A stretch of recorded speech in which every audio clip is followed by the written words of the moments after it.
fence lines, property lines.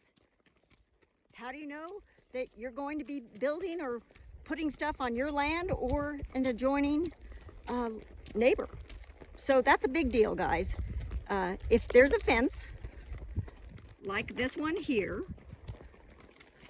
and I own one side of the fence and my neighbor owns the other side, but I think it's off, I can't just move the fence. If it's been there for 17 years or longer here in the state of Colorado, that's the property line. The only way you can get a property fence moved is if you talk to the adjoining neighbors and they agree with you. Whose expense is it to move it? Well, it's yours. If you want to move it, your neighbor might pay for half of it, he might not. The other big thing is, what about cows? And I have people calling me all the time, hey, there's cows in my yard, I don't want them here. Well, Colorado is a fence out state. That means if you do not want those cows in your property, you have to fence them out. As well as, you can see my horse is out there roaming, following me, I'm riding. So you've got a fence line between you and the neighbor, and you're going to build. There are setbacks. Every subdivision and the whole county of Montezuma, which is Mancos, Cortez, and Dolores, has setbacks. That means how far away from the property line or the road or utilities that you can build.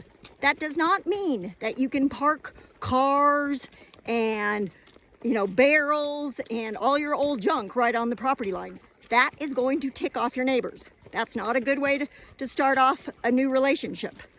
So when in doubt, get a survey and know exactly how far throughout the county. You have to be 30 feet from the property lines to build. In subdivisions like the one I live, for a house, you have to be 50 feet. And a house is called, if you live in it, that's a house. So, I hear people saying all the time, it's a garage and I'm just living in it. Well, if you're living in it, that's where you're living. That's a house. So let's all get along and let's do it right. And let's get things surveyed if we need to. Let's talk to the neighbors in advance before you move, all kinds of wires and trash. I'm out here riding and goodness, I see all kinds of crazy things. Riding the fence lines where I live, and people come in and talk to me all about, what do I do? And also, what do you do about barking dogs? That's a huge deal. Let's get along, guys. I'm Carrie Summers with Colorado Ranch and Home Realty. I've lived here in Montezuma County, the Mancos Valley, for 30 years, and I love it. Hope you love where you live. Bye.